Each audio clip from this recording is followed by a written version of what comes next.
Welcome to the Entertaining Stupid Podcast, a hobby and excuse for me and my friends to meet up and actually spend some time together.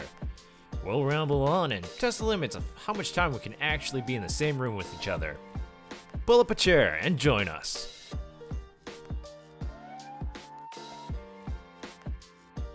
And eventually, Freddy essentially incorporates his body and then goes out with like two huge needles, like two giant catheters full of some sort of... It's sedative. Yeah, some sort of sedative, and he just goes boom, hits Jason, and Jason cuts him in half, but yeah. You want to hear something funny? That movie, I think, came out when we were in the 6th grade. Yep. Oh, dear Lord. Yeah, 6th grade, and I rented it. I don't know how I got it, honestly. Yeah. But, Someone who didn't especially care for about their job. VHS or VHQ. Yeah, a kid and I, I went to elementary school with. We were watching it in my basement, and my sister had come downstairs right when some people were having sex. Oh. And my sister yells upstairs saying, "Christian's watching a movie with intercourse." And my parents didn't give a fuck. No, not good after that. No, That's the whole reason. Before internet porn Became was a thing, yeah. accessible, you just watch Jason movies. Or American Pie. Yeah. Actually, you know what's really funny? I wanted to watch American Pie, and my dad's like, "Oh, I'll watch it first, just so to check it out." But he watched it with my two sisters. I mean, they were probably 10 and 12. Oh, dear Lord. And I was just like, at that age, just like, nah. Maybe a little older than American Pie is the reason why they made the uncensored, there is an uncensored, uncut version of films now. It's because American Pie crossed so many lines. That was the beginning of those dirty, what's the genre called? The early 2000s had so many of them. I would call them like dirty comedy. Dirty comedy, teenage dirty comedy. comedy. Would it not be smut? Isn't that not? Oh, no, smut is just porn. No, smut's just porn. I never understood what that word actually meant. Yeah, whatever. Is it it's just really uptight Catholic people just finding another word to use other than porn. Yeah. Yeah, just dirty things in general, dirty mags, dirty movies and stuff like that. Yeah. I'm surprised no one's made a porn website called Porn Corn. You always made a website called Porn Corn? No. I would hope that someone would. Someone has it. I'm sure. And it's just Porn Corn? No, it's just having sex with a cop. No, it's not a cop. It's two pieces of corn fucking, and then all of a sudden popcorn just explodes actually, out of it. That'd be a funny title for if Pornhub did marketing, and you could buy popcorn off them, and they just labeled it Porn Corn. Porn Corn! a great Halloween Didn't theme they thing. change their banner for April Fools to Cornhub? Yeah, and they all did. the videos were just corn. Oh, one I loved, and it's funny. There's a whole series of them on Pornhub, and it's literally essentially it's like the puppets, and it's always it's always really descriptive. It's like a guy gets sucked off, when in reality it's literally a puppet of a trumpet, and someone's playing it. And that's the whole fucking video, or it's literally stuffed puppets. It's Mr. Ben, or it's or it's something like Mrs. Turkey gets stuffed, and it's literally literally puppets where it's someone cooking a turkey and putting stuffing in it, No, shit like that. But not that way. All right, let's get back on track. Welcome ironic. everybody. I think it's funny. Welcome everybody to the Entertaining Stupid Podcast. My name is Jason, and as always, I have with me my buddies. Dan. Christian. And Sylvan. You know what, Christian? I just want to say thanks for showing up again. I didn't know if you were going to come back, from last time. I don't know if we scared you off. I had so much fun. That is good. And you know what? I think having you on and was very cool and important thing, because apparently we reached almost 50 people on our last podcast. Oh shit, I haven't checked lately. That is a 10,000% increase from our two. Exactly. That are both my family members, and also please don't watch this again. Yeah. 'Cause I swear I'll make you proud eventually. It's exponential. Yeah. Exponentially. It's a we huge... can't do worse. That's always the best thing to come from. We can't do worse. You can't get negative views. No. Exactly. We can only go at 0. We can only bottom out. Yeah, anyways, I wanted to gather you guys all here today and just talk about some of the things that I don't know, I'm reflecting on in my life as I'm sort of in a weird point in my life. The thing I want to talk to you guys is just breakups with significant others, or just in general, and how you guys sort of get through that. Because I know Dan, you recently just did quite what I feel is a pretty big step in sort of getting over a person. I had to after. Now, many people would tell me, they'd say, Dan, you're independent and you're strong and you can get over someone in a month. Now, I've gotten over that relationship. It only has taken me 6 years. Now I've gotten to that point because I'm a strong individual. No, in all honesty, I threw out the last thing that was from the ex, which also I didn't want to throw out because I'm a huge Lord of the Rings fan. And there's a Lord of the Rings Lego set, which was so awesome. And I love the set itself, but I'm like, I got to get rid of it because every time I see it, I'm just reminded of the ex. I'm like, okay, I got to, because even though it's not like I'm over to the extent that like I'm okay with the fact that where she is and where I am, but also in the fact that every time I see it, you do get like reminded and you get brought back there. I'm like, I don't want to live there. I want to live in the future. Exactly. So I had to throw out my Lego set. It was a bittersweet moment for me because I loved that set. It had Gimli and Legolas, and it was the meeting of the Fellowship of the Rings. It was the best thing ever. Dan, why didn't you just sell it? Because I had to get rid of it with fire. No, I'm just kidding. My impulse was just get rid of it because like it was maybe $30 new, and that was 5 years ago. Oh, okay. And like, don't get me wrong, I could have given it to like my sister, but she also has now a tub that is approximately 16 pounds full of loose Lego. The last thing I got from my last girlfriend, like a short-term relationship, was a Ziploc container. Full And of I what? use it all the time. Oh, okay. Okay. Just a single Ziploc I think bag? she sent me we made dinner and she gave me leftovers and I took it No, home. yeah, I have the same thing, Christian. My last sort of decently long relationship, I took. She made muffins and she sent me home with a bunch of muffins and stuff like that. Still have that container. I use it to hold lunch every now and then. You gotta get rid of it. Yeah, that's. I think. You gotta burn it. No, but it depends on the kind of person you are. For me, I got to the point where I'm like, oh, I'm okay with living with it, and I'm like, I'm over it. But you know what I realized? Everything, it's like almost like when you get up and you don't make your bed and you see it every time and you're like, I should make my bed. And it's in the back of your mind. My mentality, I'm like, you know what? I can get, but I'm like, as me as a person, I need to get rid of everything. I need to pretend like they're almost dead. Yeah, And yeah, then- no, and then I I'm think over that's it. I think that's the right way to do not things. not like I've ever want that, but like you literally have to pretend like they don't exist. Because like my longest relationship, when I broke up with her, I threw everything in a fucking hobo fire. I got an old oil drum, drilled out the bottom of it, started a little fire, and I just tossed everything in there. Oh yeah, I Really? have done that too. Yeah. Yeah. Yeah, both my relationships, like my first one, you know, yeah, you two would have known Yeah. my first girlfriend. Yeah. She'd made this collage of us at one point, and it was just, and I had it for like years after we broke up, and it was just sitting behind my dresser. And one day I looked at it, just thinking of it as a movie. It's like where you're just looking at a picture, and then just cut to the next scene where it's just a fire. Yeah. and she made like a couple mixtapes, chucked those in there. Yep. And I was like, oh, and this is years later too. It feels so good to do it too. It does feel good. I It feels I did all that. That was super cool. I didn't realize that my mom kept a picture of me and her because like we went to like prom together. I guess my mom kept that photo because I looked nice or whatever. Yeah. And that was up on the mantle for like another 4 years. I never realized. I'm like, I remember one Christmas just walking. I'm like, hey mom, is that a photo of me and her? She's like, yeah, it's a nice photo. I like I'm like we're not like.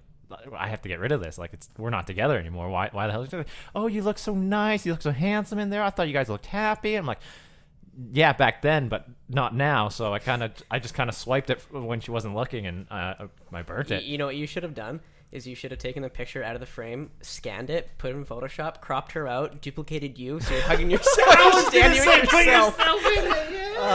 But I think just like I love me more than anyone else. yeah, I think just like getting rid of stuff that reminds you of your significant other or whatever. I think it's a very cathartic and like the proper steps to sort of getting over Yeah. someone. I guess the most interesting part of it though is how you deal with it when it happens. Because Dan, how did you deal with it when it first happened? When you first broke Oh, up. Spiraling depression. No, my depression was happening before that. That was just based on heredity and just general lack of Drug use. No, not necessarily No. drug use. Drug use was an after effect. It Yeah. was how I coped. Oh, Can you it's a really symptom call of weed it. a drug now? 'Cause I feel Well- when people say like in this day and age drug use, it's like, oh, I was using cocaine, I was using MDMA. True. Yeah. But like as far as like anyone who's actually ever gone through mental, like it's hand in hand. Substance abuse and mental illness go literally hand in hand with every single person. It's usually drinking because that's the most readily available. My biggest thing was immediately when we broke up was first off like I didn't realize this. Not even ego, but my mentality went to a point to I was like, oh no, we're not broken up. No, she just said that, and we're gonna it'll patch itself over. I didn't realize until she came back to next year, and like I went to essentially go like give her a hug. She's like, no, I'm like, oh. Just to give her a hug? Yeah. And she's like, no. I'm like, oh, okay. I'm like, yeah. And then she's like, no, but like and then I remember her one friend said, Dan, don't. I'm like, what? And I was so confused. And she's like, no, like we're done. And I remember in myself, I'm like, did we ever actually have this conversation? I'm like, I know we had a fight. I'm like, did we ever have this? I honestly still have. I think to me, I bet you we did, but my mentality went, no, that didn't happen. No, you're still together. Like almost as a weird defense so like you're like that episode of Seinfeld when George tries to break up with his girlfriend. Yeah. The girlfriend's like, no, we can't do this. Breaking up is like launching a nuke. You need two people to turn the turn the keys. No, and so no, but genuinely, the first thing was straight up just denial. I'm like, no, this didn't happen. No, we're still together. No problem. And then eventually I went through the 5 stages, essentially agree very fast. I went denial, and then immediately I think it's denial, then anger, then it's bargaining, then it's... Is the last one grief? No, the last grief, one is and then acceptance. acceptance is the last one. Acceptance is the last one? Okay. I'm like, it's only taken me like not 5 years, but genuinely, like, I remember at the moment it was denial, then anger, where I was like, I know, and like I got to the point where like I was putting in, like, I have at least a couple on them on Facebook. I'm like the really out there Facebook, like, no one understands me. I'm so much different. People are all lies. That's stage 4. That's depression. Yeah, that's depression. Like, I went into that really fast, and then I essentially just stayed in that stage for a while, and then I got angry. I stayed in that stage for another, like, month, and then I was like, okay, yeah, we're never getting back together. That's what's acceptance. Yeah. There you go. No, and I've gotten to that point now, but, like, without a doubt, for the first, like, I would say for the first month of her, like, because she lived in Winnipeg at the time, so she had to move back. I remember in the first time that she's back, I remember in my own mentality, I'm like, oh, we don't have a fight, we're still together. No, we weren't. Hey, can I ask you something, Dan? Yeah. So, when you said you're good right now, what is your expectations of like where you want to be? Like, what do you want to feel or don't feel? I just don't want to think about them. Okay, well, I mean that's hard. Yeah. Because in my experience, when you have that kind of commitment with someone and you actually genuinely love somebody, they will always have a piece of you. Oh, she always will. That's the thing, though. Like even my last long-term relationship was like 4 years ago.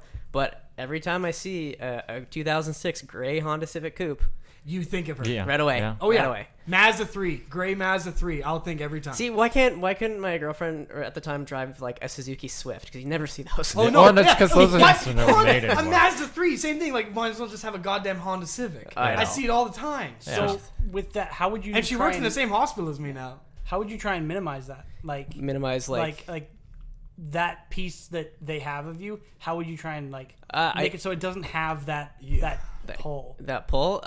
You can't really do anything about it. You just have to accept it. Like there's even what I've learned is like there's certain ways to heal. Like, and a lot of people, they go straight to Tinder. They go straight to Bumble. They just fuck around. Like for example, here's a story. So there's this girl that I had matched with on Bumble a couple months ago, and she actually works where I work, but she works in events, so I never see her. Yeah. And then she started asking around about me and stuff like that, right? And then she just like ended up ghosting me, and I was like, okay, like what the hell? Like I didn't do anything wrong. It was just like whatever. She ghosted me, and then I was like, whatever. I moved on. And then I saw her in Bumble again, and then so I messaged my friend who also works at where I work, and I said, "Yo, she's on Bumble," and she's like, "Yeah, she just had a breakup, and she's really hurt over it." And I'm just like, "Well, what's she doing on here?" I don't know. It's like a Band-Aid solution. It's never the right solution. Well, it's because in that moment, I will admit, I went down the exact same road immediately after I broke up, and like I finally realized we were actually broken up. Same thing. I'm like, okay. You just fuck around a little bit. I'm like, time to be a goddamn whore. And yeah, you can be a whore for a bit, then eventually realize, like, well, shit, I still am really sad. Yeah. And this didn't help. This didn't make anything any better. This didn't make anything any worse. If anything, it makes it worse, because now all of a sudden you have a might second person that's going, hey, what do you want to do today? And you're like, I don't want to see you. Or you might have a clap. I'm like, no, and not in a way like I'm a terrible piece of shit that only goes out to bars, but in the moment, I'm like, I was out for a purpose, and it didn't fulfill that purpose, and now I'm upset. And I don't want to talk to it's like doing drugs right afterwards. Just you feel like guilty. You're like, I don't like this. Yeah. Yeah, I remember that. No, same thing. I went on that. I'd say for probably a solid 5 months. I was a bit of a man whore until I got to the point, this doesn't fill the void that is actual relationship. This is just physical. It's nothing. Yeah, that's it's cool to like take time after that, because like my first girlfriend, after she left me for a guy who got out of prison like 2 weeks prior. Really? They met when he was in prison. Good start. Jesus. I know. And then she just like left. Her mom texted me, was like, yeah, she's leaving. And I'm like, we were still together technically. And I was like, what the hell? So I go over there and she's like, yeah, I had a backpack and she was gone. I only saw her like a year and a half ago, maybe 2 years ago. Okay. So it's been 3 years since I've seen her. And then so she moved to BC with this guy and was like engaged to him and stuff. And I was like, oh man, this is a mess. And all of a sudden she's back in Saskatoon, left that guy, came back home, lived at her dad's, and then now she's living in, I don't know, buttfuck Saskatchewan, with another guy. Yeah. So it's like, since the time we met in 2009, so in grade 12. Yeah. She has not been single since. Dear Lord. It could be that floater orbiter, thing. Or just a person who can't stand being alone. Yeah. And they need somebody else all the time. So that's that too. But that's the point is like when you are single, you get time to reflect. Mm-hmm. And you really need to be critical because as time goes on, you start to fantasize about your ex, but you see the past in rose-colored glasses. Yeah. You start to see the good things. Nostalgia, yeah. And that's the thing. Even with that, like when you guys broke up, you would have been like what, like 1 year after? No, we were together for like 3.5 years. Okay, well even then, like you would have been like what, 2021? Yeah, around there. Right around there. Yeah. At that point, like I still didn't even know who I was. No. And hell, so, like, even now I don't even know who I am. Yeah, so like at that point, like she probably based who she was on who she was with, and it probably hasn't gotten any better. Yeah, I think also the big thing, like whatever the reasons were, the big one she told me was because I'm severely allergic to horses and I cannot be around them at all, and that's a big part of her life. And she kind of started to resent me a little bit because of it, and it's just like, well, I mean, I can't control it, but it's also that's a dangerous time between the ages, I think, of like 20 to like 25. That's like that period where you can go either way. Yeah. And if you're with someone, that's a kind of because they could go two different directions. Mm-hmm. Yeah. So that's, like but people change like extremely fast. Oh yeah. Especially at that age. So. Oh, like my goals when I was like 20 was to make it in film and start making movies and stuff. And if you told me like that time, like 6 years down the line, you're gonna be making cider.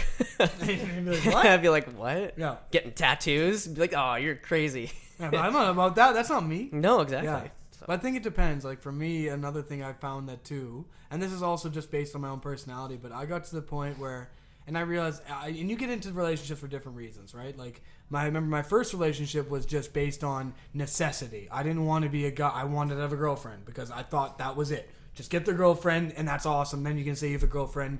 You're not that like 30-year-old guy who hasn't ever been on a date. Like I'm not weird. I'm gonna have And I remember my first relationship was that, and that lasted about a month. Where I'm like, I don't like you at all. See, that's a good thing to know, right? And and I remember we even had a discussion around Tim Hortons, and like I essentially said, we should just be. And even as I said it, I'm like, I don't even think we can be friends.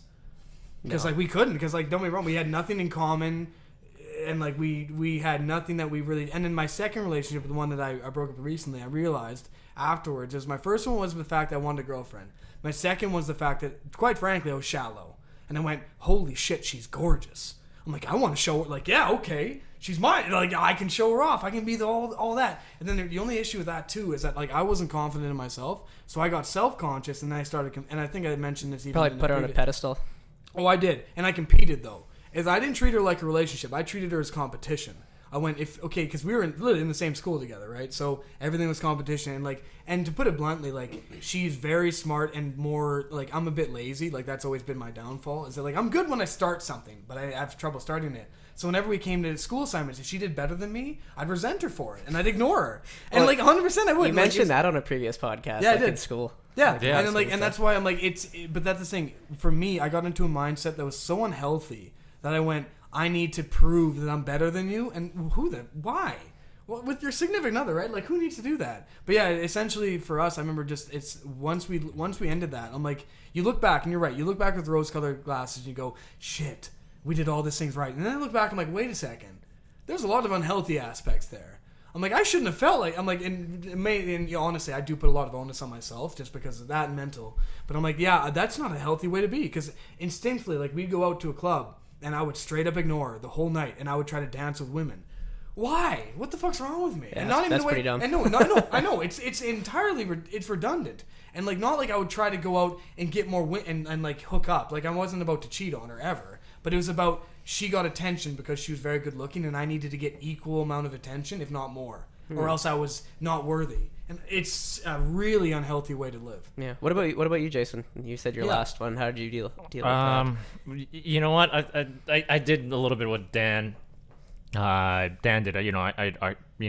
hoard around for a little bit. Yeah, you got to be a bit of a whore for a bit. Yeah, you know what? Because you try to fill that hole with anything you can. Yeah, no, So I I have trouble with that. I broke up with her. Just a little before meeting Ray in uni. So that might have been second year university. Because I met Ray first year university. We had a couple classes together, and I didn't really hang out with him until I broke up with my girlfriend. Because at that point in time, I was spending a lot of time with her and stuff like that. And we broke up. I started whoring around a little bit, and I just needed somebody to talk to, and I didn't keep track or keep up with a whole lot of the guys I went to high school with. So Ray sits down next to me in a class, and he realizes I'm watching anime, and he's like, "Can I watch too?" Love it first sight. Exactly. Pretty much like stars aligned. Yeah, no, his phone, like we traded phone numbers so we could play video games with each other. Mm-hmm. We realized we are 1 digit difference. That's funny. Yeah, and then we're like, I stared at him like, we're going to be best friends, aren't we? And he's like, yeah, we are. From that Step Brothers. Yeah, it's basically, but I just started hanging out with Ray. Ray introduced me to Sylvan. We went to Stefan's Halloween party together, and I drank. Jason got way too drunk. I mean, first time meeting most of our friend group, and he is just blackout drunk on whiskey. Yeah. No, I mean, I was going through a bad breakup at that time. Yeah. But anyways, I think moving forward, I just kind of realized, because I've known her since elementary school. It was kind of like a childhood sweetheart thing, and that's sort of what my ideal for my life back then was. Childhood sweetheart, get married, have kids, and live a life like that, right? And then the American dream. And then I realized that wasn't going to happen, and I kind of needed to figure out who I was and what I wanted. And hell, I'm still even trying to figure that out right now. I've tried dating and trying to make something long term, and I kind of realized that I can't. Like Dan mentioned a couple podcasts ago, I can't fully commit to a relationship if I'm not 100% me, right? Yeah. Right. Like RuPaul's. It's unfair to the person you're exactly. with. Because at the end of the day, you're going to be not there for them, and when they need you, and all of a sudden, then everyone loses. Yeah, and it's like RuPaul says, if you can't love yourself, how are you going to love someone else? Love Drag Race. I just recently watched that. Yeah, it's entertaining. It is good Holy stuff. shit. But that's sort of how I sort of realized things. And you know what? I sort of got over the relationship maybe like a couple of years ago. I just sort of realized that all my resentment towards her shouldn't really be directed to her, because we broke up, we both changed, right? There was some things she did wrong, there was some things that I did wrong, and the relationship just couldn't survive those changes. And I couldn't just put everything on her. She was the one that screwed things up, she was the one who broke up with me, and that kind of stuff. I'm like, no, I played a big role in that kind of stuff too. And just realizing that sort of helped me get over. I look back at it, and yeah, just like you guys said, you remember the fun times, but I also do remember the shitty times, and I've gotten to the point where I don't resent her for any of that now. I sort of realize that I played a big role in it, and things had to happen that way for me to get where I am today. And you know what? I love where I am today, because if I think about it, if I didn't break up with her, I wouldn't have spent time with Rael. I wouldn't have met Sylvan. I would have moved out up until a couple of years ago. Me and Syl lived together for 5 years. What happened, and it couldn't have happened any other way. Yeah, that's exactly. And you know what? I thank the stars that I went through all of that, because I wouldn't be here today if it weren't for that. And you wouldn't have grown as a person. Yeah. I have a wise friend. It was funny because when you sent me the topic a couple days ago, it made me think of this guy. And on the way here, I saw him driving, and I pulled into the subway where he was, and was like, hey man, what's going on? But one time he told me that a man has to have his heart broken at least once in his life. Yeah. Because it's that kind of trauma that forces you to grow. Yeah, it's just like you said it makes last time. It makes you really realize a lot of things, and it makes you better for the next time. But you also have to be proactive about it. Because you got to realize what you're doing wrong. Yeah. Right? But also when you're looking for someone else, looking for a new partner, I think a lot of there's two main things. It comes down to connection, first of all. If you have that kind of connection, and then you have to write a list of qualities. So you have 2 columns. You have one column that you can write 30 different qualities that you want in a person. And then you write in the other column another 30 qualities you don't want in a person that are absolute deal breakers. And then after that, you go to the top 10 and put them in order priority. And then you look at that every day. And then you'll start to see those people. I like that. Yeah. So essentially, it's like you know what you want, and you start to look for it, and since you're actively looking for it, you're more readily available. Yeah. It's kind of like the analogy if you buy a Ford Explorer, you're like, yeah, this is fucking great. I don't know how great really it is to buy a Ford Explorer, but just bear with me. So you buy a new car, you buy a Ford Explorer, you're like, yeah, this is fucking awesome, and then you're driving down 8th Street, and all of a sudden you're like, oh, there goes another Ford Explorer. Oh, there goes another Ford Explorer. You didn't notice it before. How many Ford Explorers there were. Dan, it's just like in GTA 5 when we spent all that time looking for your fucking car. Yeah. We spent like a good day and a half just trying to find Dan an online car so that it matches his character's profile and everything like that. It'd have to be a pimp mobile. Yeah, yeah. We spent Because forever. my guy is essentially Colonel Sanders. Oh, yeah. We what? spent. Yeah, from GTA. Oh, that's not what I pictured a pimp being. Is Colonel Sanders. He's wearing a white suit with a nice tie with a bolo and a tie. goatee. The first thing I thought was like Snoop Dogg from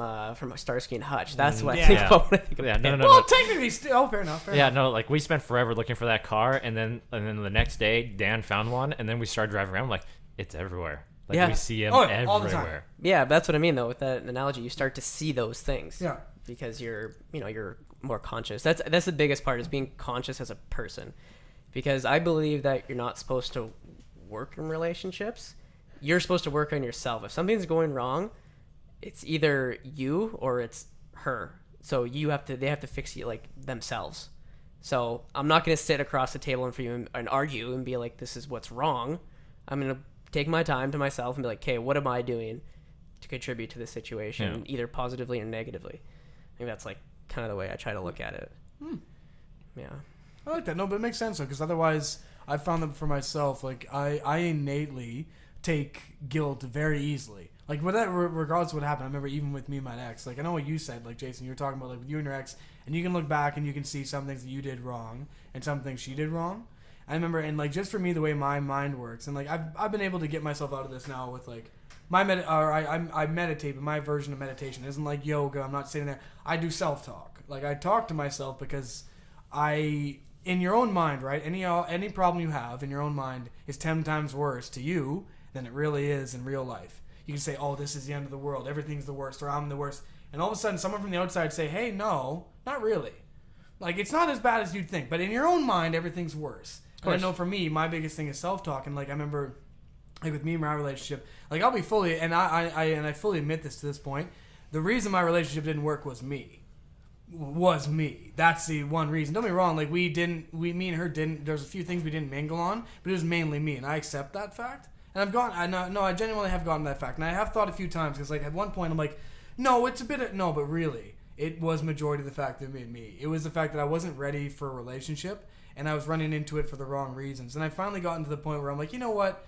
And, like, everyone says, like you said earlier, right, every man needs to have his heart broken once. I truly did feel, like, and I've known this for a long time, I've lived a very sheltered life. Like, my whole life has been very sheltered, other than, like, I've worked at the hospital now and, like, the bad side of town. So I now have been at least exposed to it. But before that, everything was sunshine and rainbows. You lived on a farm. Oh, yeah. I lived on an acreage with parents who literally said, we will cover your entire university, all your books, everything. We'll buy your car.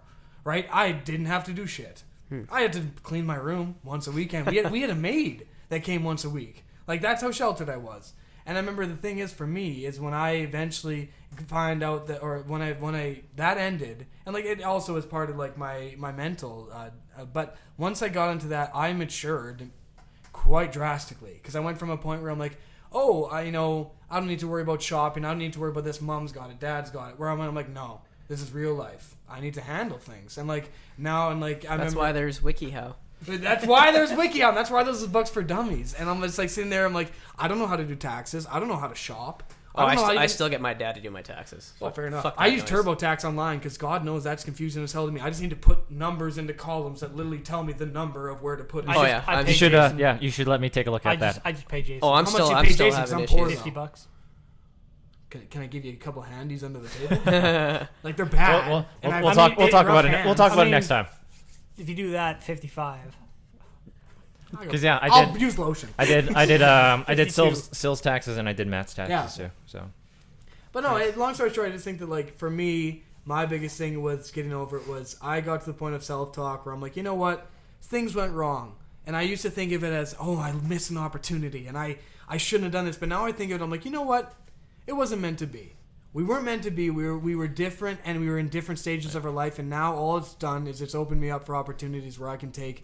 Because right now I can focus on only me, and it sounds selfish as hell, but I love. No. that's an important thing. Yeah, and then like, and I've thought about it now, and I went, you know what? And like I talked about earlier, I wasn't in a place where if I tried to date someone right now, I wouldn't be a good boyfriend because I'm selfish. I'm with you there. I'm paying attention to me. I want to go back to school. I want to get a career. I want to try to get into shape, and I want to essentially be an effective adult all the time. Whereas, like, I'll have days where, like, I still have a tendency to get lazy, and I'll have days where I'll just go with, like, a whole day doing nothing productive. And that's also, like, a part of mental, but still. And, like, I don't know, I think that once you've gotten over that aspect of you're not being, or, like, you haven't let anything gone, or it's not like a missed opportunity, it's now a time for you to grow and see who you really are. Yeah, everyone who comes into your life, whether positive or negative, is a blessing. Yeah. Yeah. It shapes who you are. It's an experience. If you learn from it, it's never a mistake. Yeah. So, Sylvan, you are a carpenter, right? Yes. Yeah. Are you on the road a lot? Yes. Is that hard to Yeah. meet because Well, if yeah. like- Oh, you heard about your secret like- girlfriend like, a few years ago. Not even like Oh, not, okay, not no, even yeah. just girlfriends. Like it strains every relationship. Like so, like even just making my sister take care of my dog while I'm gone for 2, 3 weeks, 4 weeks at a time, that strains that relationship. I don't see any of my friends for so long. I basically am just locked in my own little construction world.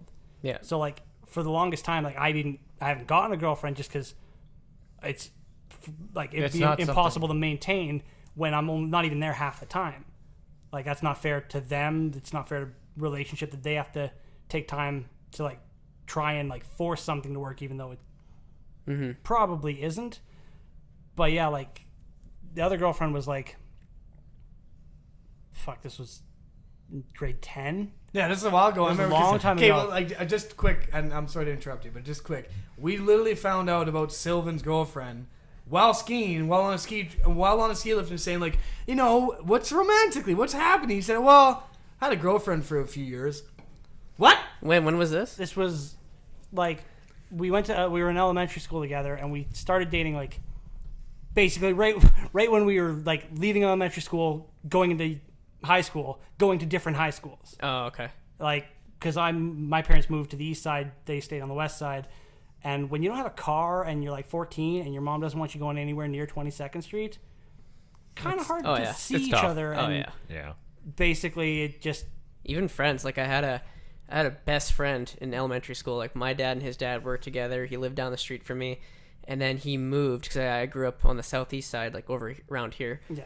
And he moved to Silver Spring. Is that where Marion Graham and stuff is? Yeah. So he moved over there. It might as well have been on that side of the country. I would mail him letters Yeah. from across the sea because and I'd only ever see him on his birthday or my birthday. Yeah, and like And like then just now, eventually, like it doesn't seem like it's that far. It was like, yeah, it's just across the city. It's nothing, but like It's like a back then, 10, 15 It minute was drive. it but was across the it- world. Yeah, may as well have just Been in another continent.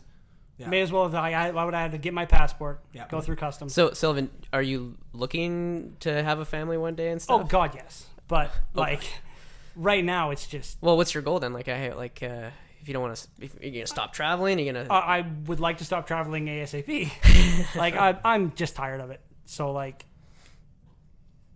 yeah. yeah, it's just like Because you miss out on a lot of things, like us recording this podcast. yeah, like A couple of other stupid videos we've recorded and stuff like that. And I would have loved having Sil here, because Sil would have had my back on a shit ton of the stupid questions that I asked that nobody else wants to.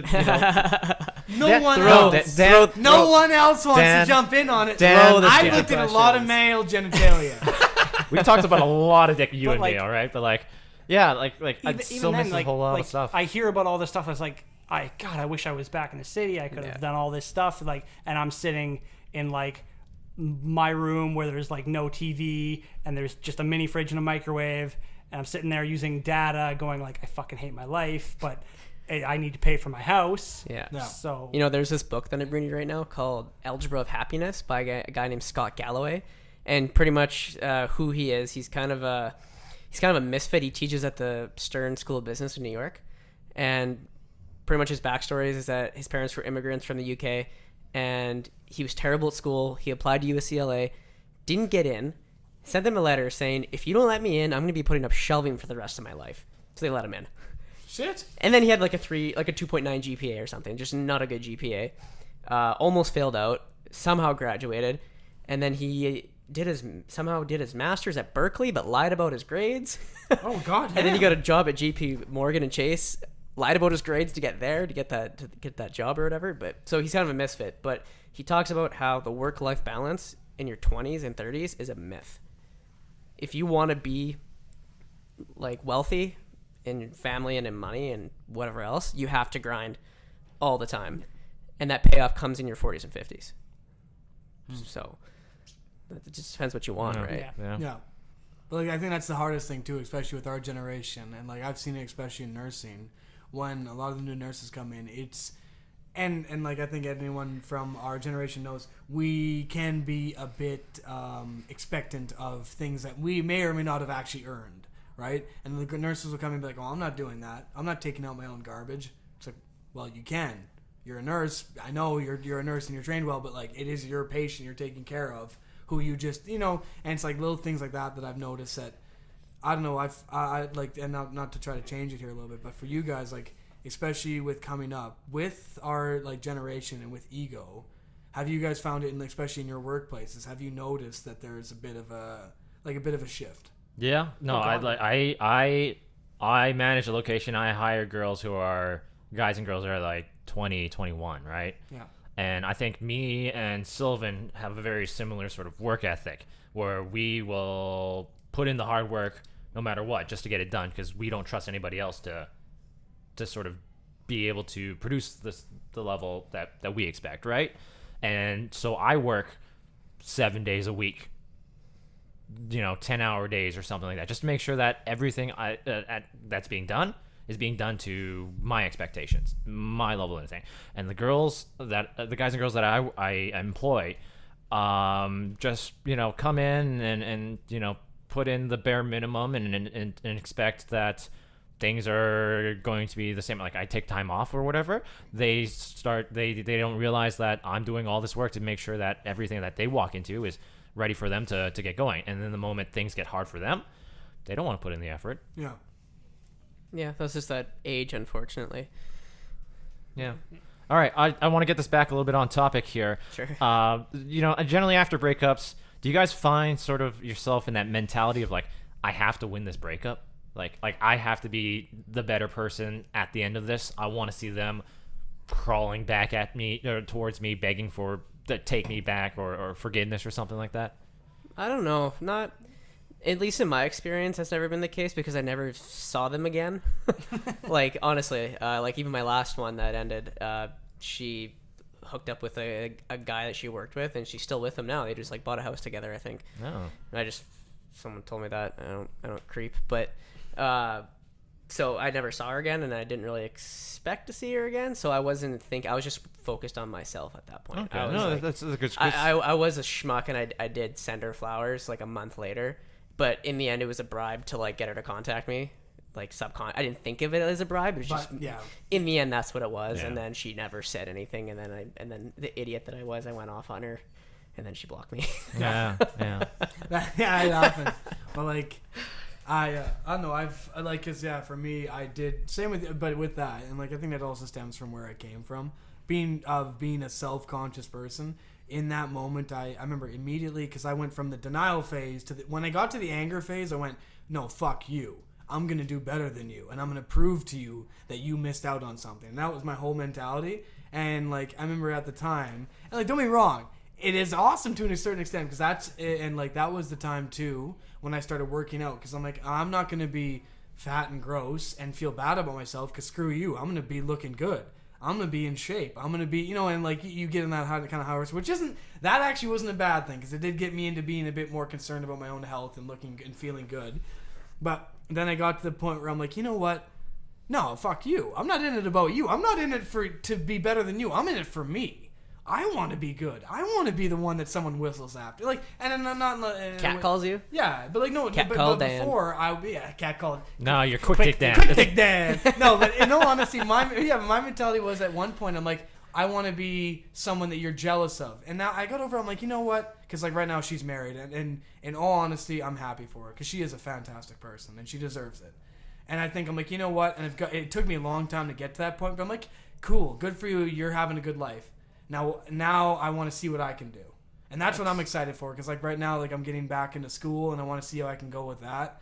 And because my biggest thing now is I finally got to the point where I stopped living in almost in a resentful way. Like I stopped living in a way that I'm like, I'm going to prove you. I'm going to be better than you. I stopped thinking like that. And I started thinking, I'm like, no, I want to do good because I want to be happy. Yeah, because I want to do this. That shit comes with time. Yeah. It took me a long fucking time to get It's there. funny because after my first girlfriend broke up with me, I was just so sad. I was just in my bed all the time. My dad comes to my room. He's just like, 3 days. Give yourself 3 days. Get over it. Walks out. Your dad said you got 3. But my family didn't like her very much anyway. Okay, so They were happy that you moved on. Oh, it's funny. My second girlfriend, they didn't mind her. She was just thought she was kind of stupid, kind of dumb. My family plays catchphrase every Christmas. Oh yeah. And if you can't, if you're not quick, if you can't keep up, it's not it's good. a bad sign. It's a bad It's a red sign. flag. 'Cause they go, Yeah. you weren't quick on that. That was clearly Shakespeare. Yeah. A little bit, and because my family gets very intense with that. Oh, mine too. My mom was at the point where she was yelling at my brother, trying to screw him up as he was talking. She's like, men with hats working construction. Like, what, Mom? Why? Yeah. Anyway, sorry, I cut you off. But the point is, it's that I don't even know. You just kept talking, so I can't even my point. No, I know. But no, it's fine. But Yeah. I just wanted to say that people say that time heals all wounds. It's really time just goes by, then you eventually just forget. Yeah. That's usually how it happens. You just memories start to get fuzzy, and then you're like, you just become disconnected. It's like, oh, that happened to me, but it's almost like it happened to somebody else. Yeah, it's almost like a third person. Yeah. No, sorry, go ahead, Sal. Like looking back on it, it's basically like you're watching it through a TV, and you don't feel that connection. Like even like it'd be like watching a romance like movie Or like Dateline, where it's Yeah. like, wow, that was really horrible. Yeah. Glad that didn't happen to me. But like even then, what through rose-tinted glasses, it's like watching that romance novel. It's like or romance movie. It's like it's romantic, and you should feel this, but you just don't anymore. Yeah, because that comes with time. Yeah. Yeah. So the next thing I sort of want to touch on is sort of that awkward phase when if you've ever been in a long or a long relationship, like you got to swap stuff back because like my buddies just went through a pretty bad breakup, and I know him, and I was kind of the reason why he met this girl in the first place, right?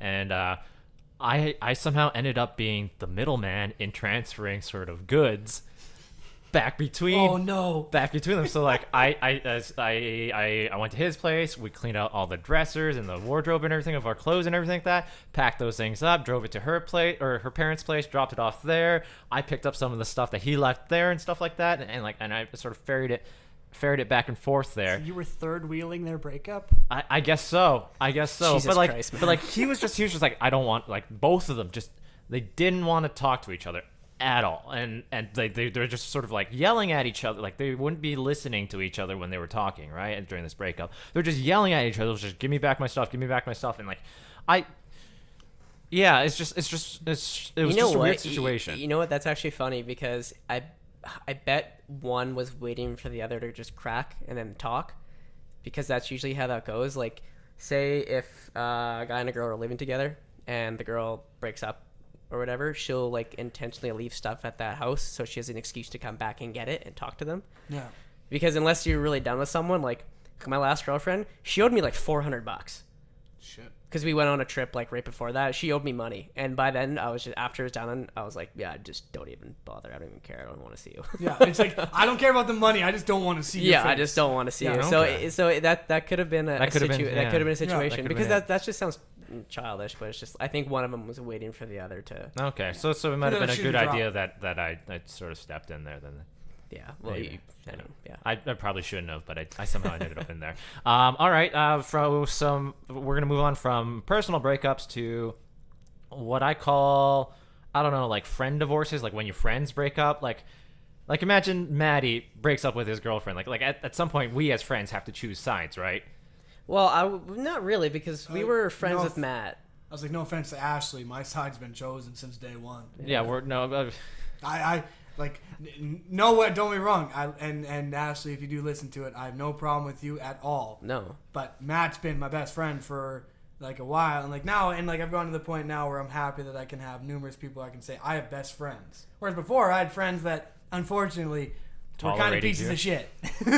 And like, Whoa, I'm right here. oh, not you. You know that. I mean, like now I have actual best friends as opposed to before I had friends who immediately, when you stepped out of the room, they'd say that piece of shit. Right? Like We they- still do that. Oh, I know. Yeah, but like all fun and games. No, but but not. see, that's the thing. Yeah, like you said, it's not like whereas before is vindictive and like. And if anyone of my friends is my previous group is listening to this, you know damn well we were gossiping like goddamn 16-year-old girls. And the second, and I know, and even to this day, I still can find myself getting catty. There's this one gentleman in our group that like it's so easy to immediately go negative and go, oh, this fucking guy because of this. Oh, he did this, and I'm like, you know what though? It's fun and it is funny, but I'm like, God, does it harbor so much resentment? Because you know, and I know for a damn fact, the second I left the room, they would talk shit about me, and I don't blame them, right? Like, everyone has faults, everyone has things about them, but it's not healthy, and it's a point where you're like, I don't like this kind of group.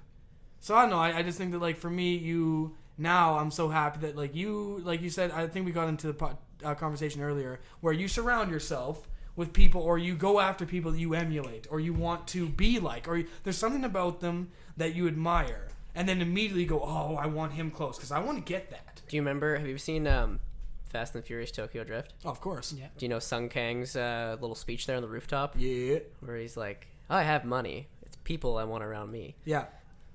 Yeah, Well, that's kind of what you try to go for, I guess. Yeah. Well, exactly. Because like I remember I got to the point where my group of friends was catty and gossipy and did all that kind of shit, and yeah, it can be funny, and like you leave the room and one guy gets beaked, but you know what? You innately know, that the second you're the one guy that's not there, you're the one that's getting beaked, and like you have to sit there and go, is this really friendship? Is this really like camaraderie, or is this just guys being assholes? Yeah. So yeah. Yeah. But back to what you're saying about choosing sides, it's only like say with Matt and Ashley, we don't really hang out with Ashley and her friends when Matt's not there. Yeah. Yeah. So that's I met one of Ashley's friends. yeah, but it's not like I know what you mean. Matt's like, hey, what are you doing? Oh, I'm hanging out with your girlfriend. Yeah, it's like, oh, I'm hanging out with your girlfriend and No. her friends. No, we're hanging like yeah. Yeah. Actually, no, I have a funny story going back to the last topic Yeah. about leaving stuff at Yeah. someone's house.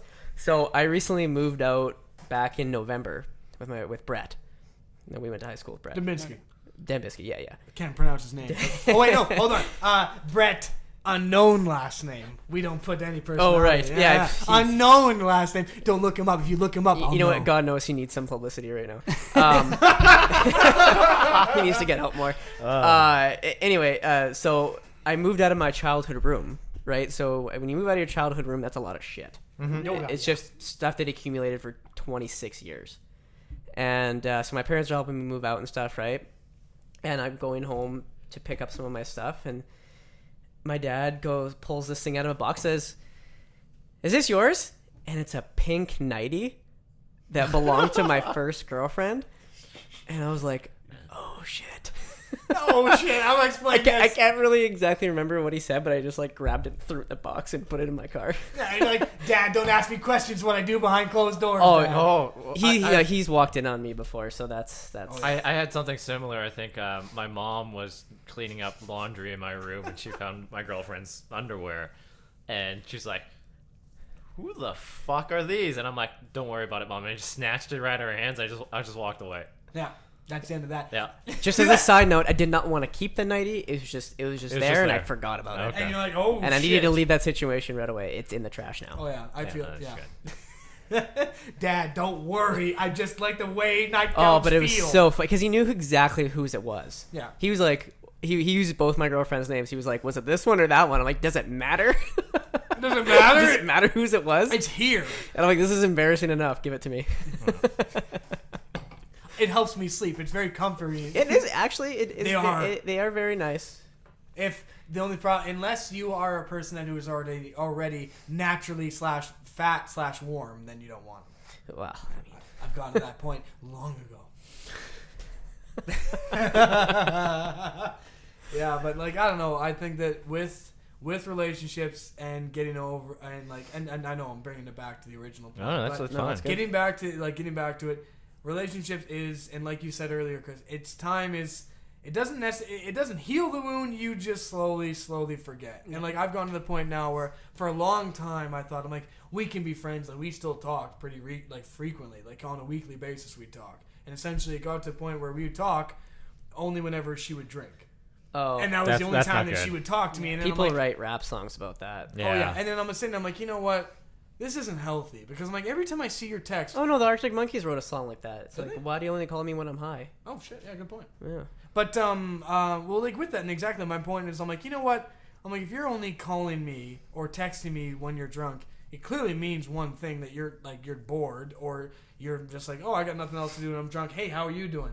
And at one point, I'm like, this isn't healthy because every time I see it, it's not like I remember at first. I'm like, oh, we can still be friends and we can be. No, maybe to her, but not Yeah. to me. Here, 'Cause I have a question to yeah. ask all of you guys. Yep. Sure. Okay. So I read books. And I think I mentioned that last time. I read relationship books because nobody taught this stuff to me. Nobody can. No. Well, I mean, I thought maybe my dad would you know what? To attract women, don't be needy. You think that's basic stuff, but you got to point out what is needy behavior. To me, needy behavior is always texting them every day saying, hey, how's it going? Yeah. That's needy behavior. So I read a lot of these books, and it talks about one of the books is called Finding Love After Heartbreak, which is, it's okay. I listen to the guy who writes it. But anyway, so he gives a piece of advice, and I want you guys to guess which piece of advice he's giving. So one is, after a breakup, you just, like what most people do, is just cut it off. Just clean break, walk away, move on with your life, heal on your own. The other one is you slowly decrease contact, or you keep in contact with them and you kind of stay friends. Which one? I'm in the camp of you excise that tumor out of your body as quick as possible. So clean break? I would say Yeah. based on the way you said it, the second, the latter. Okay. The one that's probably more healthy would be like the slowly break off contact over a period Wean of them time. off, yeah. But There you go. Bingo. I don't think most people they come to a breaking point and it just overflows, and then people say things that can't be taken back. All of a sudden, even in relationships, things that maybe when you started dating they were endearing to you, that's kind of why you fell for them, and then over time those little things that they did that you originally liked, they start to just get on your nerves, and all of a sudden you become two different people. Have you heard of that story about that couple that was married for 40 years, and for 40 years her husband would put his dirty underwear beside the laundry hamper? And he did that she'd pick it up, put it in for 40 years, until one time he did it and she snapped and divorced him. But it's not because of that, solely because of that, it's the little things. But you two were right about it's called ending a relationship with love instead of hate. Yeah. Yeah. So yeah, that's it. But which is surprising to me, because what's helped me is I just never talk to them again. Yeah. You see, that's Because it's always harder, been- because I've seen people. There's this couple that I know specifically one girl I used to work with, and her boyfriend I just kind of knew, but they would constantly just go back and forth.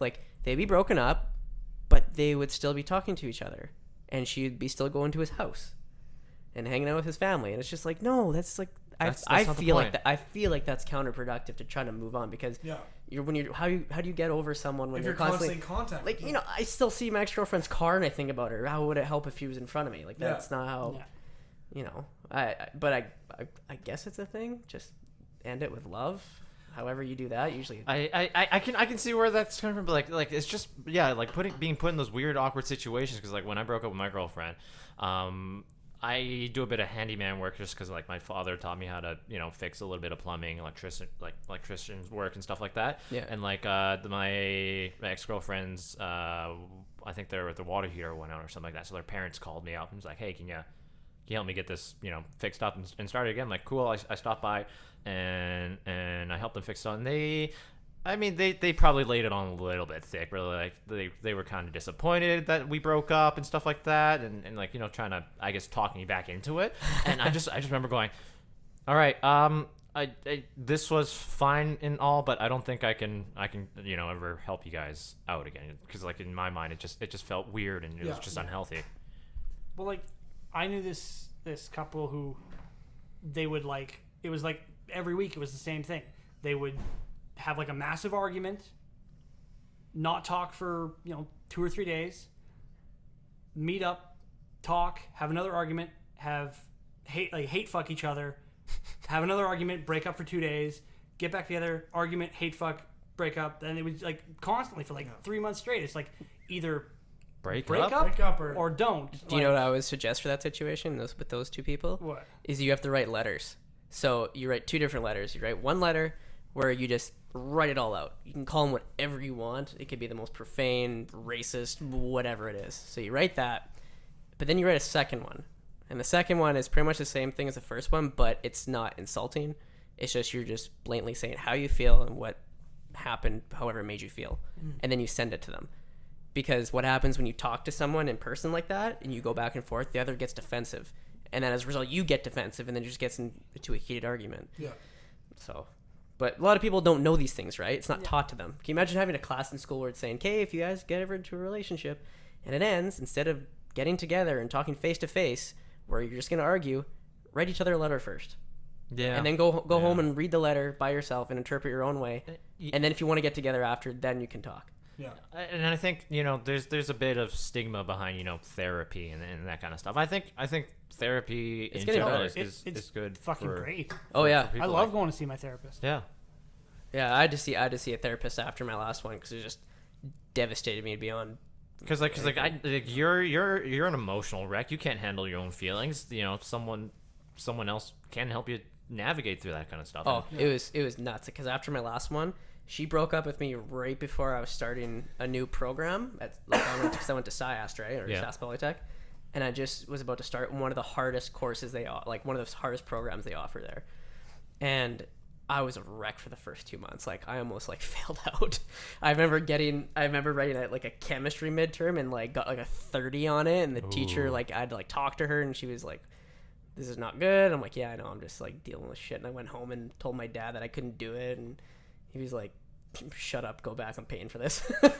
No, he was more supportive than that. He gave me like a typical dad pep talk, and you get back in there. But that's the thing, it's like you need to go see a therapist, because that's what I had to do to get through, because I was scared to death to start this new program, and my girlfriend just broke up with me. Yeah. It's like your world is spinning out of control.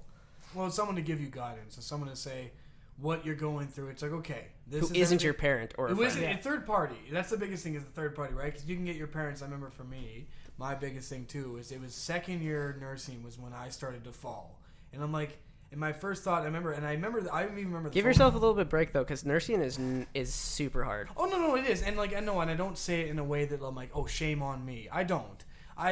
There was a point where I did 100%. There was a point where I looked at myself, I'm like, you're a fucking failure. What are you doing with this? And then I got to the point, I'm like, hold on, you have a different path. Everyone has a different path.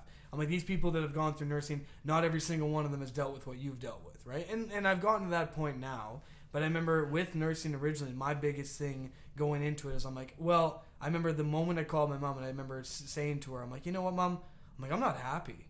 I'm like, in general, I'm like, I don't enjoy things like I used to. Wait, your mom teaches there, right? Yeah. She teaches my sister then? Yeah. Yeah. You knew that? No, she taught your sister's class. Like, she taught your sister, yeah. Oh, but my sister teaches. Oh, she does now? With your mom. Oh, I don't know that. Well, to be honest with you, we were just mainly around their move right now. But she did tell me about her, like your sister in her class. Oh. Yeah. But, wait, which one? Oh, geez. You're older sister. I'll make because my younger sister just graduated from nursing. No, older sister. Oh, okay, my older sister. Okay. Yeah, that's. I'm like, not your younger sister. No. Your older sister. I just remember my mom was saying because she remembered. Because I just remember it mentioned the name, like, oh, a Singh, and she's like, because remember I was talking about Crossmouth. No last name. No, I'm just kidding. Oh, sorry. I don't give a fuck. Jesus. Yeah. I'm Boston, V as in Victor. OSSEN, look me up. It's not that surprising. No, but I remember she was mentioning that, but I just think that like with people and with relationships and with everything around it. And I know I'm getting back around to the original point, but it's you need to get to a point where you are okay with who you are and understand that you may have broken up with someone, but that isn't like you may have had problems before, but you can work on that. And anything you've had done, right? Anything that's happened between you and your ex or anything, and especially when you have time to reflect on it, you can go, okay, this didn't work. Next time, I'm gonna do this right, and I'm gonna get this right next time. Yeah. Like, and I remember, like for me, that was my biggest thing, especially going forward. And I know, I'm sorry, I'm changing the topic. No, go ahead, here, man. but that was my biggest thing is going forward. I'm like, you know what? Because for the longest time, I thought, I'm like, it's your fault. It's only your fault. You fucked up, and you won't get to this point again because of you. And that was 100%. But that was my mentality. Well, for the you're longest taking time. responsibility. Oh yeah, sure. but That's like, a good- but that's a good but I aspect. also did take the responsibility to the point where and like I was saying earlier, with guilt, I would take it 100%. Everything was my fault, which was even to this extent, I would put 90% of it on me. I still would, but like yeah, it's getting to the point where it's like when you look at them and you go, you know what, they are where they are right now. I am where I am right now. It wasn't a loss. It was a chance for me to mature and go back and say, who am I and what do I want to accomplish in life? Yeah, it's funny. The human nature is a little funny because as soon as you think you're over something, Yeah. it takes one little thing. One image. You Like, don't I saw know the even Mazda one 3 image. and I went, what's she doing right now? How is she? Oh. No, but I mean, here's a funny. Yeah. I got a story for you guys. Okay. So it was Canada Day, 2000 and I want to say 16. So maybe a year after we broken up, my last girlfriend, and I was at Hudson's with Cody and Jordan, and we were just wasted out of our minds, right? And I had a beer in my hand, like a full pint, and I said something to Cody, and Cody just took his hand and slapped that beer out of my hand, and it just broke everywhere. And him and Jordan went to the dance floor, and I was so distraught that I walked home.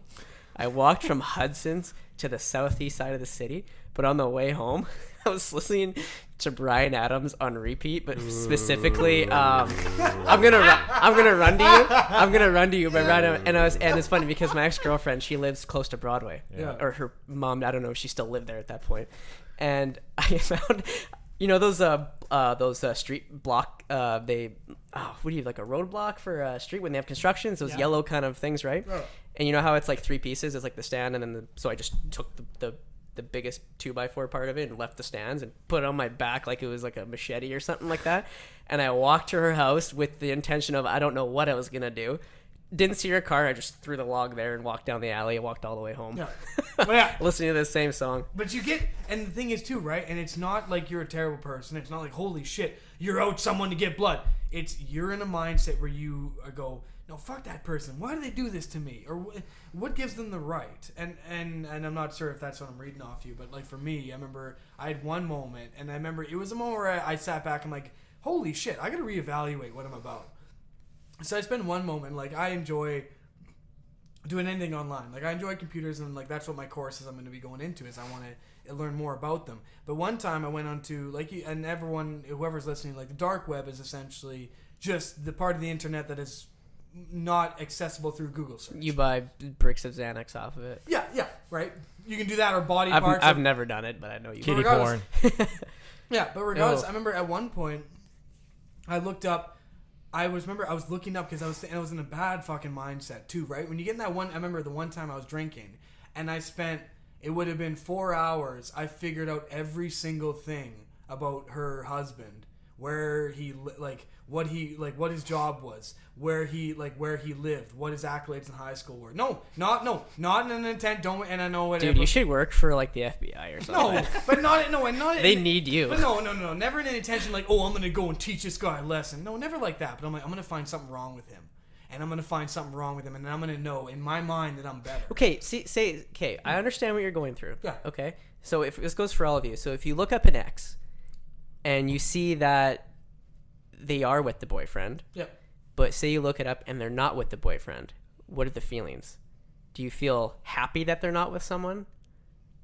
Or do you actually like feel happy for them? Like if you go for example, the last girlfriend that I had, she's still with that dude. So if I creeped her one time on Facebook and saw that she's not with him anymore, I feel like my first instinct would be like, fuck you. Yeah, fuck yeah. You're Fuck unhappy you. too. See- He suits you right. I get where you're coming from with that there, but like I wouldn't really like call it a relationship. We were just kind of fuck buddies for several years back in university, right? And then she abruptly ended up, and she's like, yeah, I don't want to do this anymore. I'm like, oh, cool, that's totally fine. 6 months later down the line, I learned that she's getting married or something like that, and she's expecting a kid on the way, and I'm like, Wait, that was 6 months later? yeah. Oh, Yeah, so there must have been some an orbiter. yeah, or I might have been the side piece. I don't know, right? Wait, were you trying to have a relationship with her and she just wasn't having it, or? No, I think we were. It was just it was right around my man whoring phase, so probably not. So you didn't like, because usually what happens if you're trying to like date a girl and you like, because usually like if I'm trying to like get a girl to the point where she's like to be together, I'll never bring it up. I'll wait for them to bring it up, because as soon as you bring it up, it kind of ruins it. Like they're just like, you have to wait for them to be like, okay, so like, hey, what are we? Yeah. We have to wait for that. Hey, what are we? So you never got a hey, No, what are no, we?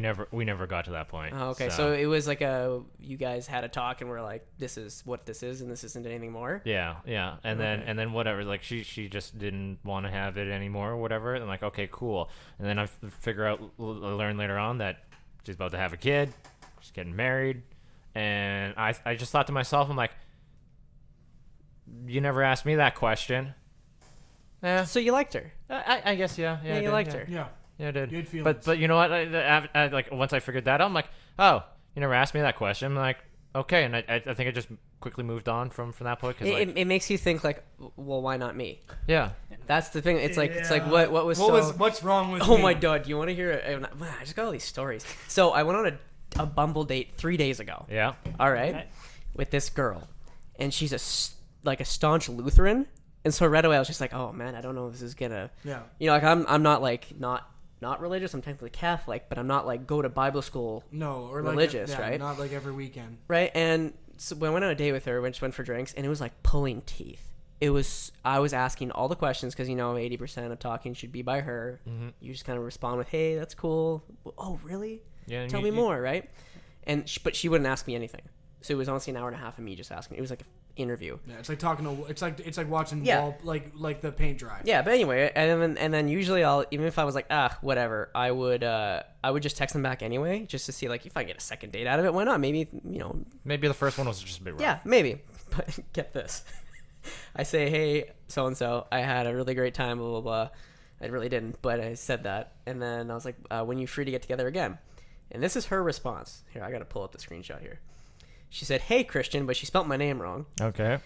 Sad face. I as well. I had a good time all through. This doesn't make sense, by the way. It's all jumbled. She said, I as well had a good time, although you were boring, and I have other men that relationships have progressed further with. I had to read it. I had to read this 6 times to be like, what? And then all I said was, I think I get the idea of what you're saying, but can you rephrase that so we are clear? I want to sleep with other men's. I got a fever. And the only prescription is more dick. Yeah. I'm sorry. Like, what? But I was just like, I just started laughing, and all I said was, ha ha ha, other men's sounds good. I mean, she never got to sleep with you in the first place. Jason, just read that. Just read that. She never got to sleep with you in the first place. But I was like, but when I was sitting there, I was like, man, is this girl like saving it for marriage? Like, hey, I sweet if you are, I get that. But when she said that, I was like, is her friend fucking with me or something? Is her friend is sending someone me drunk this? and just messing with It doesn't make sense, right? No, it Dan, read doesn't. that. Yeah. Cause like she wants to sleep with other men. She hasn't slept with you in the first place. No, that's what I mean. It's just like, but the fact you said you're boring, and I was like, yeah, I'm boring because you didn't ask me anything. It doesn't make it. What? I want to sleep with other men's. I already posted that to I want to sleep in the men's section. right away. I posted that to like a meme website. Yeah. And oh fuck, people were like, what did people say here? This one dude was like, she could have just started by saying, I had a good time, but I don't have a dad.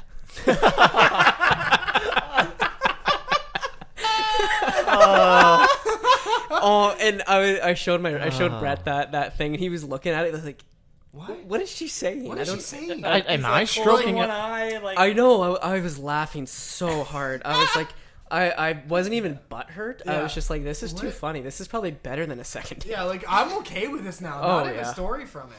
Yeah, I was just like, but even then, she never Yeah. asked me any questions. So I was like, she was watching the TV behind me.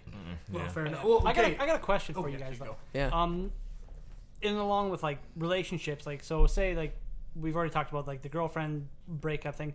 How do you guys cope with like friendships that kind of just like Fizzle out. like have you had them where they just like, you know, you guys just have different paths, you know, just go your separate ways, or have you had somewhere like someone's done something that you were just like, no, that's not fucking okay? Well, this funny thing is because it's like I listened to this podcast once and they talk about how hard it is to make friends after 30, because they talk about when you're younger you meet friends because of circumstance. You're in the same place 8 hours a day and you just happen to eat lunch together and you strike up a conversation, just like maybe you and Real, Yeah. right? By circumstance. Yeah. or by Or- proximity, yeah. you were next to each other, so that's how it happens. Yeah. But most of my core group of friends I've known forever. Like my best friend, my grandma delivered him, and his baby shower was at my house before I was even born. But we weren't friends till high school. We didn't even meet till high school, but there's that kind of deep rooted thing. But then there's friends I've had when I went to university that I just don't see anymore. And just because you're not in that proximity anymore. But I've never had a situation like you were saying, Sylvan, of like something bad happening. Yeah. Because I feel like that happens with girls, I think, more than anything. They have I think so many falling outs. Yeah, I think guys in general are more able to just go, whatever Yeah. about certain situations. Or they make up quicker. Like there's Yeah. no passive aggressive. It's like, man, There's no you're grudge. you're a fucking dick. Oh shit, yeah, I was. Yeah. Sorry, man. You Yeah. want to go get a pizza? Sweet. Yeah. Or like, me too. I'm sorry I fucked your girl, and then he goes, yeah, okay, but she was- that's she was- different. she was There crazy. is a story from our high school where that happened, and they're not friends anymore. Okay. Yeah. I can tell you guys off air, but like, yeah, there's that situation. Okay. Yeah, I know of quite a few of those situations, like where like there was a key like impetus that like just drove a wedge between two people who I thought were like extremely close, but like in my circumstances, it's always just been It fizzles it out. fizzles out. Like the friends that I had like all through it, like from like kindergarten to grade 8, same elementary school. The second we got into high school, it was just like Yeah, that happens. because I was in the French program, yeah. they weren't. Yeah, it's funny because it's like we never encountered each other in high school just Nope. because you were in the French, Yeah. the French side. It's funny. One time, I think you worked at the new Ends Toyota Yeah, I did. location, and I'd see you because I just started there, but I didn't know if I should say anything to you because I was like, oh, I don't really know him. Yeah, it's the same thing. Yeah. It's like I think that's Christian, but like once again, like I talked to you, like I met you through Matthew like maybe twice. Yeah. At Yeah. that point. Because it's that whole French thing. Yeah. Yeah. But with you though, I don't even know. Oh, I don't even know how that started. That was from, I would say, not There's from videos. Yeah, it was the videos. 'Cause But I remember because I was in a decent amount here, and I was Max God. Max Longstaff or something. Long Hunter? Max Longhunter. I was the Jason, do I you was know the about these? reporter. No, Max you just Longhunter. told me last time after the last Yeah. week's podcast. Oh right, I did. I was really drunk. Yeah. That's why I don't remember. we all were really drunk. Oh, we all yeah. Never a bad. Well, we We ended got- the last podcast and as it was fading out, it said, "Let's get schmammered." Let's get smammered. But anyway, yeah. Do you know about these videos? No, actually. I don't. Okay, so in high school, I had They were Mrs. Fitzgerald fantastic. for grade 10 history, Okay. and you have to do a group presentation or whatever. And I'm so at this point I'm so sick of bristle boards. I'm so sick of standing in front of a class reading on a Yeah. paper. So I asked Miss Fitzgerald, "Can I make a video?" She's like, "Yeah, sure, why not?" And I'm like, I don't even know who wrote it or what happened, but it was on colonialism in India. And for some reason, I asked him to be in it. He wasn't even in my class. It was through Vince. Oh, it was Vince Sander, right? It was Vince through Vince It because was he was through in your Vince. group, and he's like, "Hey, do you want to join in on this?" I'm like, Yeah, Shit, it sounds was like fun. it was Vince and Aaron and Aaron Rock. Yeah, And we did it. We did the movie like it was a murder mystery. Like what's that show where it's like the guy comes out in a trench coat and says, Not like Chris, not Chris Hansen like Catch a Predator, but it was almost like a murder mystery. Like, I don't know, like Dateline? oh no, but essentially one guy came out and said, "This is the situation." Yeah. So he was Okay. pretty much in a trench coat, I think, and he would narrate our entire Yeah. thing. And And it's funny because as I was about to play the video, he knocks on the door in the classroom. She's like, "What are you doing here?" And he's just like, "Oh, I'm in the video." And he goes and sits at the back of the class. Yeah, I remember that. I sat in the class because I wanted to see it. And then I remember seeing it, and I remember I was watching, like, because you see everyone else in the class. Some people were laughing, some were enjoying it. I looked at her face the entire time. And then for some reason, I don't know what got into my. This is how many balls I had.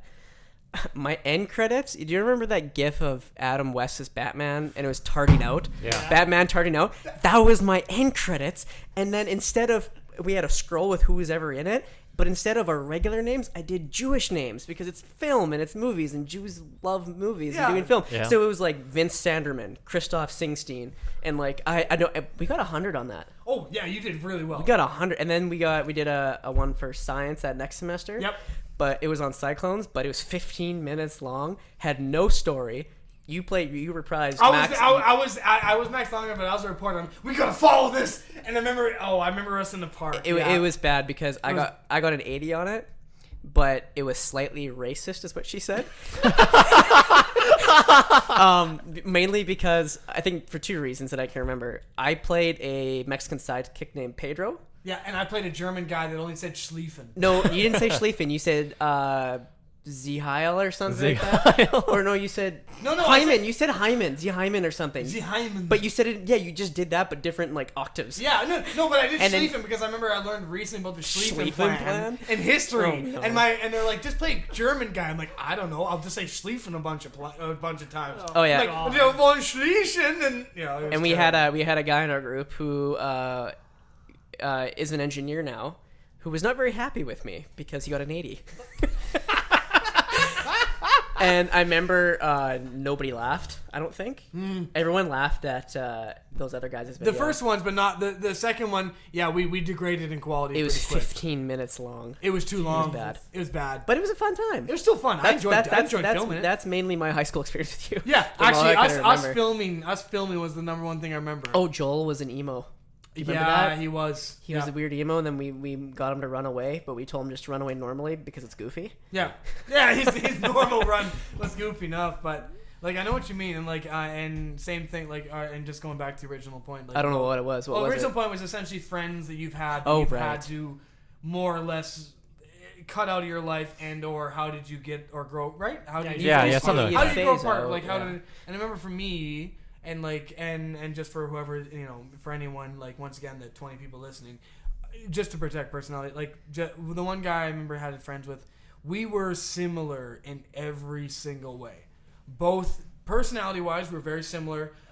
Work ethic, we were very similar. We both liked to smoke weed, like everything, right? So we bided like with that. But the only issue with me, and I realized this later on, is that we fed off each other and we just brought each other down. Oh, so you're toxic towards each other. We were we were toxic, but also the fact that we brought each other's standard down.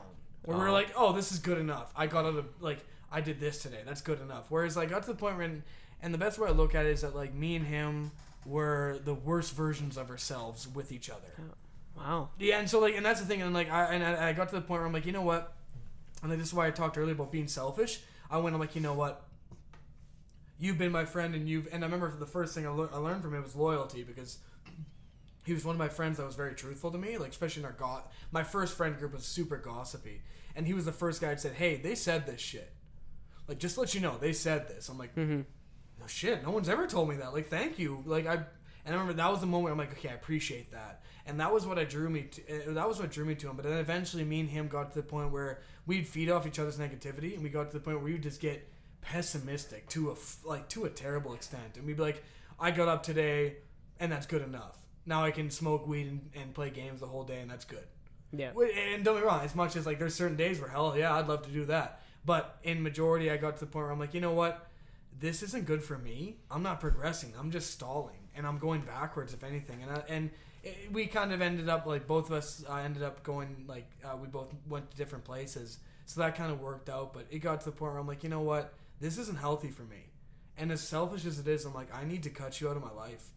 I'm like, you're not good for me. I mean, change is a major factor in growing, and I think that's just what we have to do as people in general, is just continue to grow. Yeah. And from him, I remember learning, I'm like, you know what? I had you in my life because there's one aspect, not one aspect, there's numerous. And like, of course, like he was my friend, he still is my friend. there's aspects of him that I appreciated and I admired. But now every single one of my friends, especially my close friend group, I could easily list off bullet points of everything about them that I want to be like. That there's an aspect of them that I want, and so I surround myself with them so I can start to gather it. And that's been the numerous thing that's helped me grow. Is that I've gone. I have shortcomings. I know what my shortcomings are. I surround myself with friends who excel at my shortcomings. So what do you like about Sylvan? Well, he's the hardest worker I've known. There you go. It's the beard, isn't it? No, it is. No, but I'm very envious of that beard. I wish I could grow a beard. Genuinely, he's a very incredibly hard worker. He's dedicated and he doesn't complain about it. He gets it done. I respect that because that's independence. What do you love about Jason? I love about Jason this fact that he manages his own finances. He is driven to do better and to be a manager and to get at one point maybe ownership. I admire the fact that is drive. There you go. That's Yep. cool. You got that off the top of your head. Matthew to me is incredibly selfless. I didn't ask about Matthew. I'm going on to every one of my friends now. Okay. Matthew is incredibly selfless. I look at him and I go, I'm a selfish person. I really am. I look at me and I say, what do I want to do? Like, case in point, even for today, we're like, hey, let's play a game together. I come late to the party, right? Everyone else is 2 hours, 3 hours earlier, they're already playing games. I come in and go, we're playing this game because I want to. Right? Because I want to show them something, but like that's selfish. That's me wanting to do one thing and saying, fuck you, what everyone else wants to do. I want to do this. Whereas for something like that, like I look at him, I go, that's what I need to do. I need to be selfless. I need to say, what do other people want before me? That's like when I want to show videos to my friends and family. Just watch what I want to watch. Yeah. Dan does the Like same I make thing. my sister Oh, yeah. watch Eric Andre videos all the time. Yeah. And she hates me for it. Oh, yeah. But actually in return, she'll show me ASMR videos. Oh, God. I didn't know what that was until yesterday, and my life was fine before it. Yeah, and now no, it's no, not no. because I cannot believe that's a thing. Oh, yeah. And it's just someone like crinkling papers. It's like, what For the people who don't know what that is, it's pretty much people who film themselves eating, but they have a microphone so close to their mouth that you can hear every And I little hate crunch it. and I bite. hate it. Especially there's that Thai chick Yeah. that does it. Yeah. Oh, she has nice teeth, but man, I just don't She understand. has nice teeth. She does. I was like, but then they showed the upper part of her face, and I was like, oh, that's weird.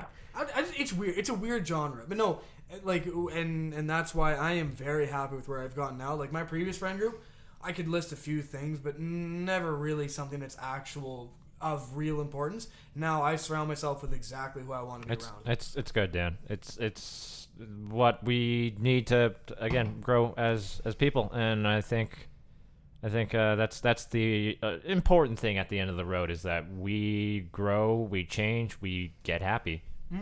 Yeah. And you take things from people around you, and you surround yourself with people you want to be like. Yeah. That's all I can say. And you know what? This has been an extra long podcast, so we're gonna call it here. I thank you guys for showing up and joining me on this weird adventure of breakups. Thank you, Jason. Yeah. It's just a little self pat on the back for me. I mean, I do all the grunt work here. I mean, I record all of this. I edit everything. I upload You everything. edit this? Yeah. Well, he does. He does all the work. I offer. No, but I one- mean, like, I thought these are unedited. No. He There's like level changes.